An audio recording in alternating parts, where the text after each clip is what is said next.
Mix It With Mike plugin of the week comes from Pulsar Modular. It is the P450 MDN EQ and the P455 MDN Sidecar. These are two plugins. They've actually been around for a bit, and threw them into a session a while back when they first came out. Really liked them, and then just got caught up with a bunch of stuff and didn't really get to it. But I really love these two emulations here. Essentially, it's Mark Daniel Nelson's setup. He has a Sidecar 8-channel API desk that he managed to wrangle from Record Plant Studios, the one that was in Sausalito, California. It's basically an 8-channel summing mixer console. It was probably used like a lot of those sort of sidecar consoles are for tracking extra, instruments or bringing different things in. Who knows what the other console was in that particular studio. Great setup though. And then also other parts of Mark Daniel Nelson's setup. He's a Grammy-nominated engineer, worked under Bill Schnee, who is a great producer and engineer in his own right. And so he learned from one of the best in the industry and worked together with Pulsar Modular to create this emulation of his setup. Now, it doesn't include everything in his setup, but it does include an enormous amount of stuff. So we're just kind of gonna go through it step by step and kind of detail it out. We'll start with the EQ. So with the EQ, essentially what we have here, it has all the settings of like a 550B, but it's actually the 5500 EQ, which also has the multipliers or dividers here on the boost and attenuation. So you can actually do, instead of a 2 dB boost, you can make it a 1 dB or half dB. So that makes the attenuations go downward. Now, what's interesting about the way that this is done is that there are a lot of things that are very purposefully not duplicated. So the more you actually use this, the more subtlety you'll find in all the variations. For example, if you just did like a boost of 4 dB and put the divide by half, right, which would give you a 2, that will sound slightly varied or different than just boosting by 2, right? So they actually went through the whole process of doing everything, because in the process of doing it, realizing that not all the frequencies, not all the stuff is exactly the same. It's not all linear. So it's a painstaking process to kind of go through the setup, but we'll kind of break it down bit by bit. All right, so let's start from the top. So we have an input gain. That's all pretty straightforward. So just a line level input. We have a bias control, and the bias control is controlling the amount of gain sort of internally within the amplifier stage. This basically allows you to kind of get some subtle forms of saturation or a bit more headroom and openness by kind of dialing it back. So that's what the bias control is here. We have the metering here. So this is just going to show you RMS input and output levels. There's a global in-out switch here. There's a phase inversion switch. These are high-pass, low-pass filters at preset frequency points, 30, 50, 80, 120, 15K, 18K, 3K, 800 hertz. So if you like the A series, the 550A, which has that kind of band pass, high pass to low pass filter kind of built together with 50 and 15K, you can sort of slam that in there. Otherwise, all the frequencies are the same. The boosts are again stepped, discrete, as you would expect. The peak or shelving EQ is all there. You got the dividers there, so that's the 5500 version, which is a rack-mounted version. I don't believe that exists in any form in the 500 series. And all the rest of it is your standard 550B style EQ. Now, when we go over to the sidecar, this adds in a whole bunch of extra options here. There's a couple things down here. You got the AB, for doing it. I believe, now I couldn't find this in the documentation. I believe this is oversampling, on or off. In the documentation, it says it only offers that at 96 kilohertz and above. But it would make sense to have it lower. The other thing that's here is you can make the graphics look newer or the old graphic style, so it's a little, warm. It doesn't affect the sound quality at all. Now, when we get to the sidecar, this is actually a whole separate little console setup, and we have a bunch of things in here. Then there's a really cool, unique meter that has actually two needles one showing input and one showing output. So you can actually match your output, which is the red needle, to the input, which kind of gives you like a nice visual. I've never seen anything like that. And it looks pretty cool. There's a global bypass, phase inversion, upsampling or oversampling. I think that's what it is. This shows gain reduction for the compressor. Compressor is a completely created from scratch unit. We'll get into that. Has the same AB stuff, you know, new, old. There's some settings that you can set in here, you know, to set the theme globally, all of that sort of stuff. Let's see if I can get out of that. Can I get out of that? No, I didn't want to do that. Okay. All right. So in the top right here, there's a couple of things. All right. So I'm sorry. Let's go here. We have the global in and out here, input gain, and the bias control, just like this. There are two modes that you can operate on, because you can operate in a 2-channel mode for it, or an 8-channel mode. It doesn't actually give you 8 channels, but it gives you 2 different sound qualities. And I'm not exactly sure how that was emulated. So this may just be the stereo bus electronics. This may be everything included for all 8 channels. Not exactly sure. There are 2 modifications here on the 8-channel version. So each will give you a different sound. You'll get a clearer, more present, focused sound here with the 2-channel. With the 8-channel, you'll get a little bit more space around everything, a little bit more depth. So depending upon what you're looking for, either option, one may be an advantage over the other. There are 2 modes, right? So mode 1 is an exact emulation. Mode 2 is like an alternative, just to kind of give you an alternate sound. So you have the bias control, you have the 2-channel, 8-channel, so you already have options there. And then on top of that, there is analog ADC, analog digital conversion. There are 2 of them. One is Willie, one is Atticus, right? 2 dogs, 2 different converters. One gives you a kind of punchier, more forward kind of sound. The other one gives you kind of a wider, deeper kind of sound. So those are Mark Daniel Nelson's 2 dogs, apparently. And one is a Norwich Terrier, one's a Weimaraner, for those keeping track at home. There's also a line amp emulation. So he has a tube line amp with a transformer and some other fine circuitry that gives him a great sound. And so they emulated that, but you could turn that on or off, right? So you get some options there. So you have A to D conversion built in. You have all of that built in. You have the same EQ as what you have over here. Same filter sets and everything. Separate in-out switch here. Got the divider switches here, kind of built in. And then you have a compressor stage on the back end. This is just your output gain section. When you have it, you have basic EQ or basic compression settings, threshold. The attack and release are both auto attack and release. So they're transient energy sensing. They will slow down or speed up. And what this does is sort of sets the range around which that happens. So you can make it generally all faster or generally all slower, and then it will operate sort of within that realm. And the same with the release control. So it has a very musical quality to it. There are 2 ratios. You have an output for makeup gain.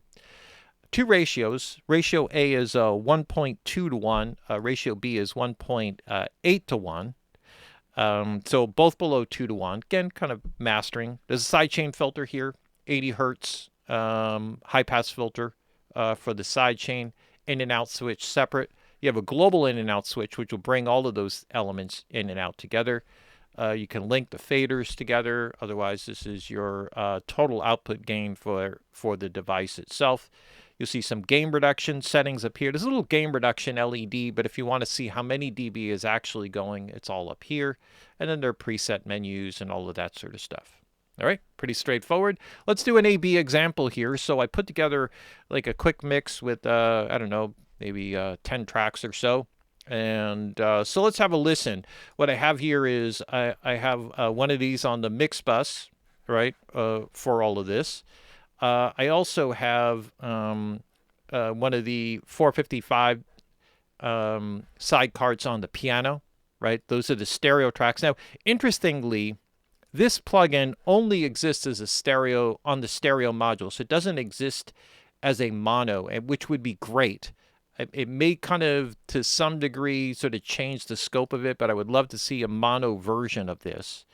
You can sort of mangle it together. I did with the Meta plugin here, where I basically have it coming in and then have one of these in a separate thing, just so I can get to the compressor, which I threw in for the vocal. I just wanted to put that on the vocal. So you can sort of mangle it through a plugin chainer of some kind. But, you know, be nice to see it in kind of full form. Otherwise, everything else has the 450 EQ. Let's have a little quick A/B, and then we'll kind of go through some of the settings. I see the headlines in the morning, and I don't know what to believe. These papers should come wrapped up with a warning for those of us who may be easily deceived. They're building cars that drive themselves now, sending civilians into space. They got experts on the TV and the radio, presenting the facts for one side of the case. And there's a Right, so you could hear how it just has a really deep, open sound to it. I just love the way that it kind of, like, you know, just the way that it just opens up the depth of the sound. Also, like, the smoothness and the air, the richness of the low end is all, you know, incredibly well captured. I could just kind of go here, like, just to the mix, just to kind of A/B like a couple of things overall here from the sidecar. One is the line amp setting, right? And the other is some of the other analog converter settings, which they've put in. I see the headlines in the morning, and I don't know what to believe.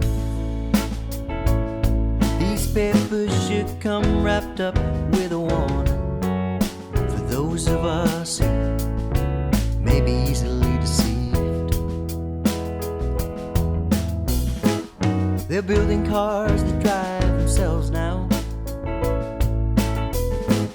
sending civilians into space. They got experts on the TV and the radio, presenting. So you could hear how that really just sort of rounds out the sound, really adds an incredible amount of depth.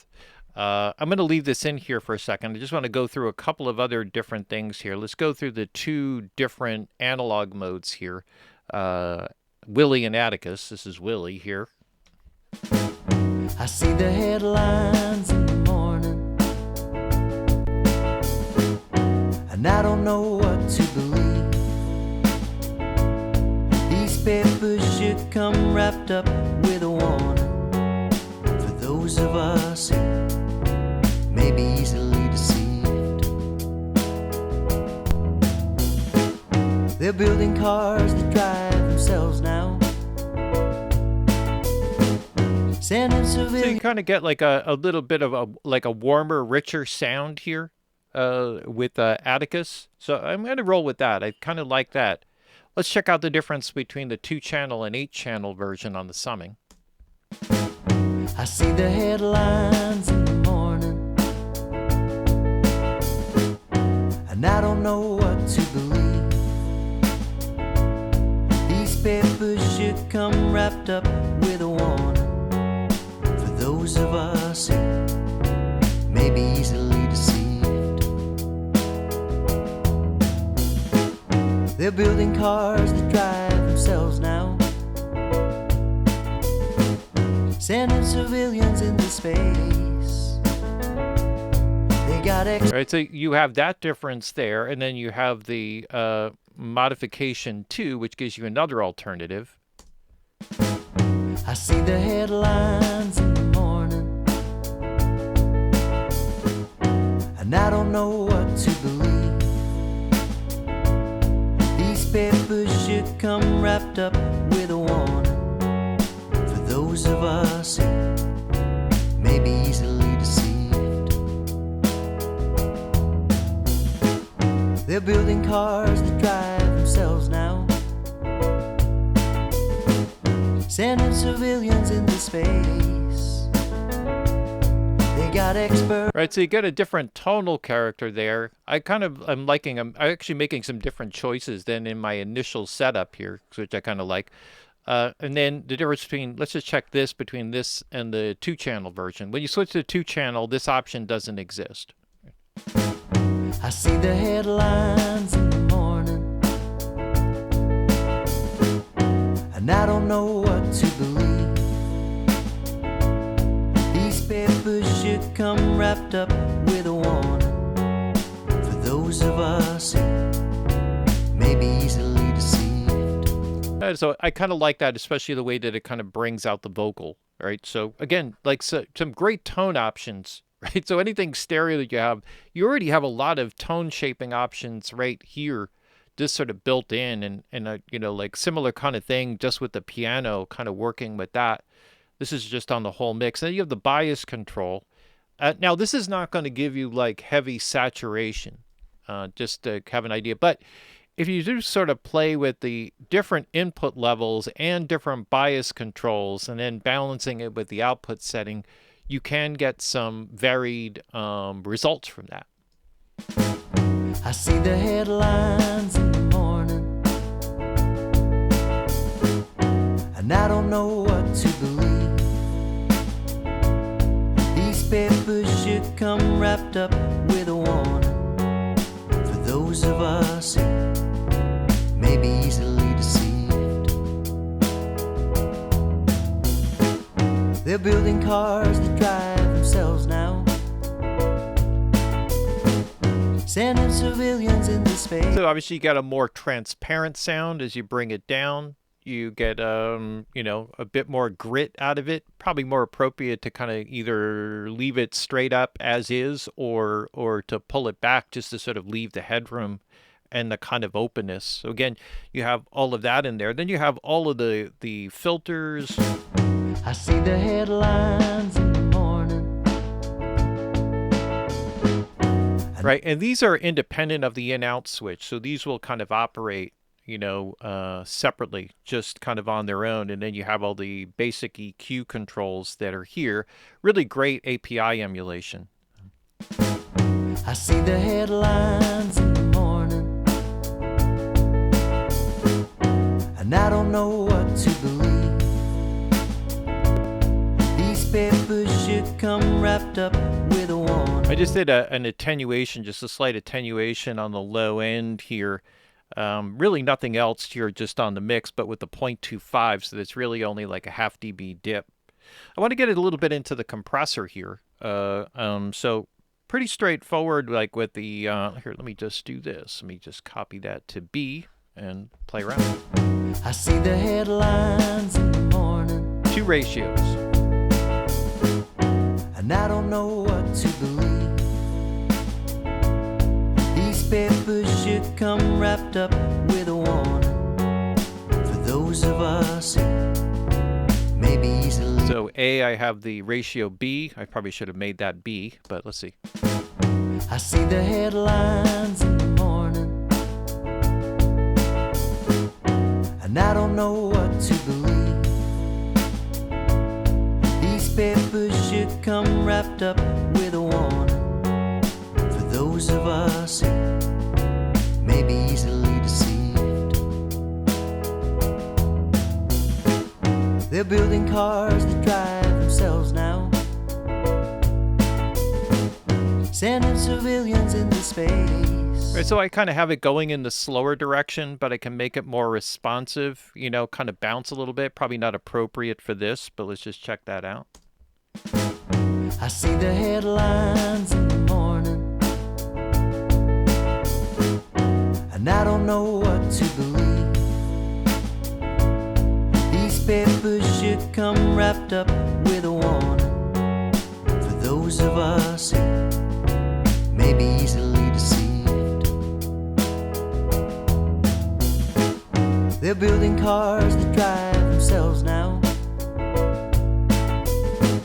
sending civilians into space.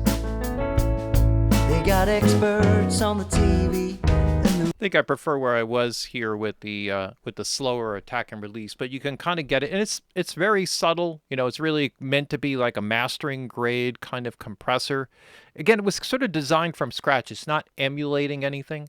You mentioned something about a particular compressor that he has, the AF101 Fairchild, which is just basically like another Fairchild recreation that he uses in his mastering chain, but that's not emulated in this.